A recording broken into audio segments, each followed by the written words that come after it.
Hello and welcome back to Kryptonite-Calv. Today we're going to be taking a look at the Beetlejuice action figure from the Toony Terrors line as part of the Neca collection. Woo!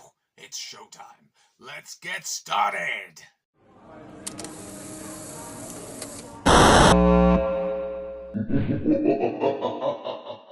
Beetlejuice is a 1988 movie directed by Tim Burton. I absolutely love the movie and love the character of Beetlejuice, as I saw this film when I was really young and kind of didn't see it again until I was a teenager, and I always looked at the poster and found it really haunting and mystifying, and I was desperate to see it again to find out what it was really like. I used to catch sight of the poster growing up and I was always desperate to relive the experience. But back in the 90s, if you didn't have it on video already and it wasn't shown on TV, if you had no money, you didn't really have much of a chance of seeing it. So I'm glad that DVDs and Blu-ray are a thing now, and of course you can watch everything on streaming pretty much. But back in the 90s, I just used to look at the poster and think, oh, I want to see that again. One day my dad came home and announced that we had dial-up internet for the first time. I was ecstatic, and the first internet page I ever looked at in my life was the IMDb page for Beetlejuice. I mentioned this to a pal of mine at school who told me he actually had it on video and he was happy to let me borrow it. Get in. Being that I hadn't seen the film, like I say, since I was really young, I was so excited to watch it, and it certainly didn't disappoint and still doesn't to this day. It's got an awesome cast with Alec Baldwin, Gina Davis, Catherine O'Hara, Winona Ryder, and of course the great Michael Keaton as Beetlejuice. What a cast! In the movie, Adam and Barbara Maitland are constantly hounded by real estate agents to sell their property for big bucks, but they're not interested in that. They just want to spend a quiet vacation in their lovely home redecorating. This is all going to plan until, on the way back from the hardware store, they crash off of a bridge and land in a lake. Next thing you know, they are trapped in their house and unable to leave. It's not long before they realise that they are in fact dead, and a mysterious book called The Handbook for the Recently Deceased appears in their home. They follow some of the instructions and make their way to the afterlife, where they can find out more about their current situation and what to do about it. Upon returning home, the Maitlands realise there's a new family living in their house, the Dietzes. They have gutted the house and turned it into a complete arty nightmare. The Maitlands do try and scare the new family away, but with no luck, they end up befriending the family's daughter, Lydia, who is obsessed with gothic themes and death in particular. The Maitlands' caseworker, Juno, informs them of her previous assistant, Beetlejuice. He has gone out on his own as a bioexorcist and claims he can get rid of the living, and the only way to conjure him and bring him back is to say his name 3 times, but she strongly suggests that they remove the Dietzes by themselves and have nothing to do with Beetlejuice, as he's a big troublemaker. After a failed attempt to scare off the Dietzes, the Maitlands finally give in and conjure the bioexorcist known as Beetlejuice, and there the film really begins. Michael Keaton is fantastic in the role, and apparently he was given free rein to ad-lib and improvise as much as he wanted, with a great deal of it actually ending up in the finished film. Awesome. Michael Keaton apparently turned down the role a few times, but he was sold after meeting Tim Burton and watching Pee-wee's Big Adventure.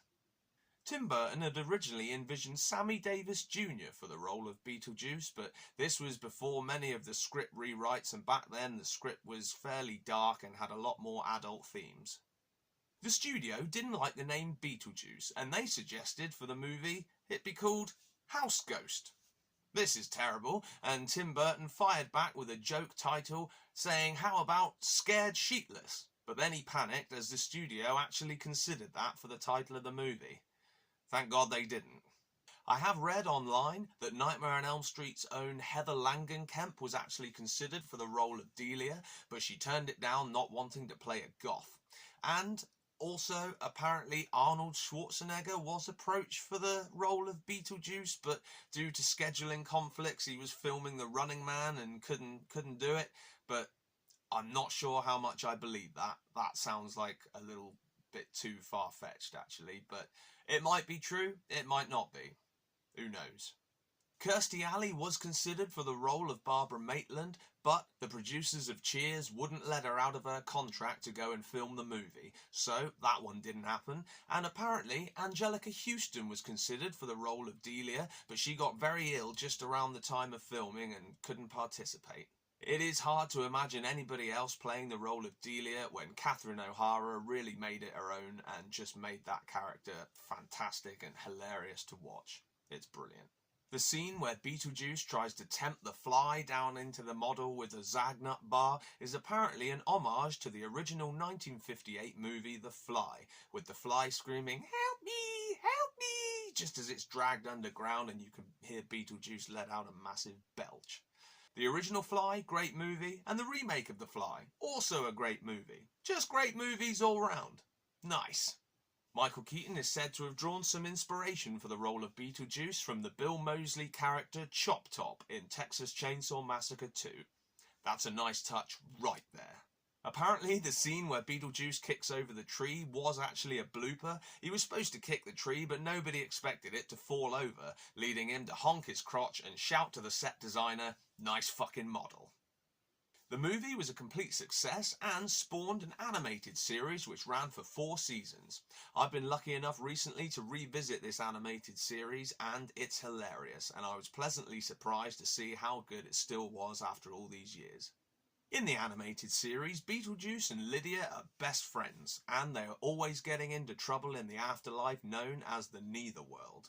And there are some new characters in this show, including Jacques Laline, who is a bodybuilding skeleton, and Ginger, the tap-dancing spider.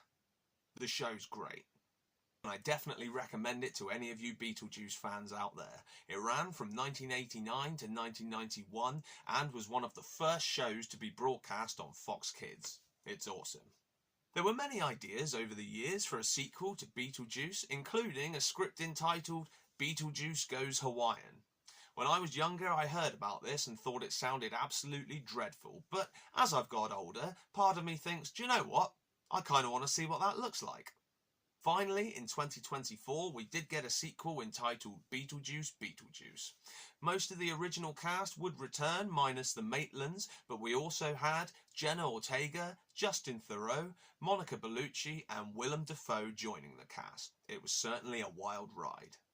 The film received mixed reviews, with a lot of people thinking there were way too many plot lines for a film of that length, and I can't really disagree, but I really enjoyed it. It was great to see Michael Keaton back as Beetlejuice, because he certainly hadn't missed a beat. It was exactly the same as he was in 1988. It was brilliant, and I really enjoyed it. The film focuses on a death in the family which forces the Dietzes to have to reunite at the Maitlands' home, and it's not long before everybody's favourite ghost with the most shows up to wreak havoc. Beetlejuice is currently running an afterlife call centre, and it's run by shrunken head people, including one of the new characters, Bob. Bob is ace.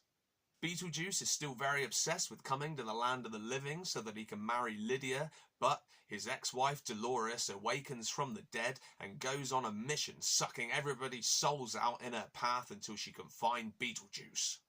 Lydia's estranged daughter Astrid features heavily in the movie, and spoiler alert, she ends up making friends with a young lad who actually tricks her into exchanging souls with him so he can return to the living. Nice. The movie really is a blast, and I find that a lot of people are way too picky with movies these days, as they expect absolute perfection, and if they are even slightly dissatisfied with the finished product, then they condemn the movie, calling it absolutely terrible. This was not the case. The movie had its flaws, but it really was a fun watch, and I'd watch it again, probably 1,000 times. I personally love the sequel, and it was great to see Michael Keaton inhabit the role of Beetlejuice after 30 years and still appear to be exactly the same. And I find that these days, with these legacy sequels, they can have a tendency to tarnish the reputation of the original, and not naming any names, that can happen. Indiana Jones, the Dial of Destiny. Excuse me. I didn't think this was the case with Beetlejuice 2. I thought it was a fairly solid sequel after all these years, and it was great that Tim Burton tried to not lean too much into CGI and stick to his roots with the stop animation effect, especially on the sandworms. Sandworms. You hate them, right? I hate them as well. There is a Beetlejuice Broadway musical which has been very successful. I've had a chance to listen to some of the songs and look at some footage on YouTube. It's not really my cup of tea, even though I do like musicals, but I urge you to go and check it out and make up your own mind. For me personally, when I'm in a Beetlejuice mood, I'll stick with the movies and the animated series. But if you like musicals, it's worth taking a look. There was also a Beetlejuice comic book which released a bunch of issues between 91 and 92. These were released by Harvey Comics, and there's some fantastic artwork out there that people have drawn or created themselves on websites like DeviantArt, and it's a great character to cosplay at Comic-Cons. Or just at home. Why not? I do. I am now. Woo! There were plenty of video games released featuring Beetlejuice for the Game Boy and the Super Nintendo, and these days you don't have to look very hard to find your favourite bioexorcist in a stripy suit. I really love the character of Beetlejuice. I love his personality, I love his image, and I always used to find that after finishing the first movie I was still craving more Beetlejuice content, and that's when I really dived into the animated series, as if you're an adult who's a kid at heart, then you really can enjoy it as much as the movies. I found myself laughing out loud on numerous occasions, and it really does scratch that Beetlejuice itch. Nice.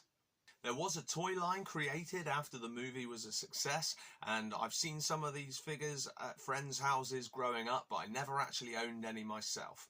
There are some brilliant YouTube videos out there about the Beetlejuice toy line, and those figures are as wacky as they come.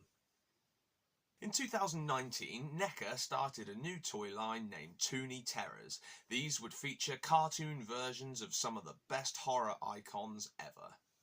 Series 1 of these Toony Terrors toy line, that was a mouthful. You could get Jason Voorhees from the Friday the 13th movies, you could get Freddy Krueger from the Nightmare on Elm Street franchise, and one of my favourite characters of all time, you could get Pennywise the Dancing Clown, both in the Tim Curry version or the Bill Skarsgård version.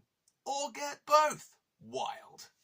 In Series 2 of this toy line, you can get Leatherface from the Texas Chainsaw Massacre, you can get the lead Cenobite, also known as Pinhead from the Hellraiser movies, and everybody's favourite Halloween icon, Michael Myers from the Halloween movies.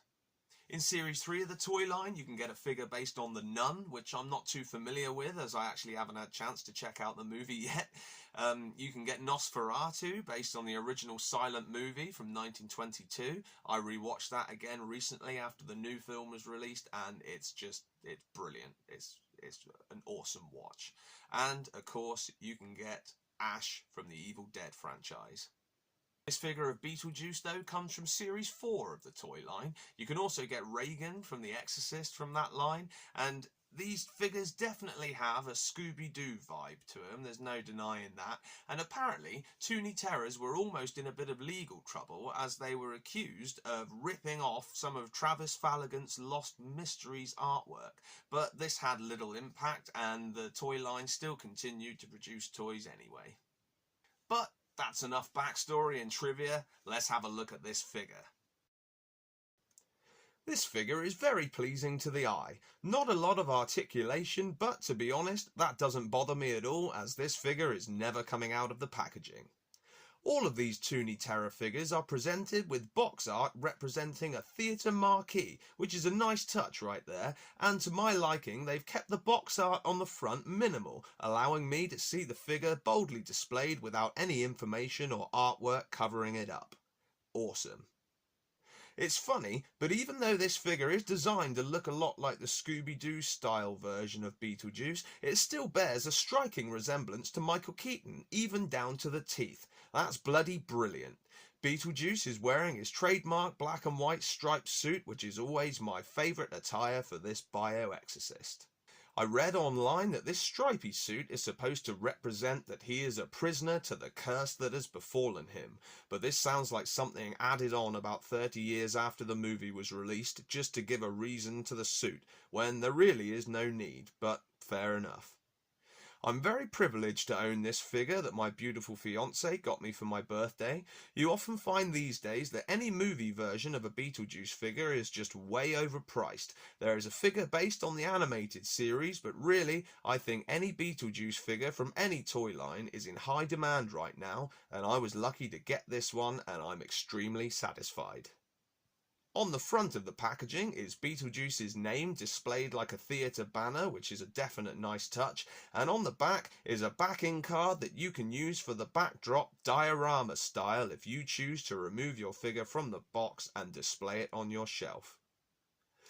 Not a lot more I can say about this figure, apart from I am really pleased with this one. I always wanted a Beetlejuice action figure since I was little, but never tried to track down the original toys as I didn't want a wacky version of Beetlejuice with a removable head or weird gadgets. I always just wanted a faithful representation of how it looked on screen, and this certainly does the job.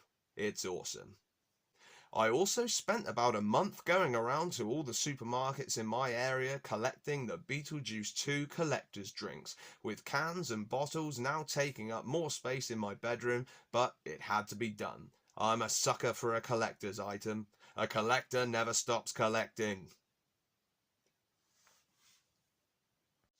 Also in my collection is this amazing Beetlejuice snake, which was carved from clay by my very own stepdaughter Rosie Mae Richards. It's absolutely fantastic and the detail on it is stunning, not to mention that it looks like it's slithered straight out of the movie. Awesome. Well, that's all from me for today. Thank you very much for tuning in to Kryptonite-Calv. If you're on your way to the Nether world, then please sneak up on that like button and slap it right in the teeth, or I'll send the sandworms of Saturn after you. And please subscribe, that would be absolutely splendid. Until next time, go, go, Beetlejuice, go, go, go!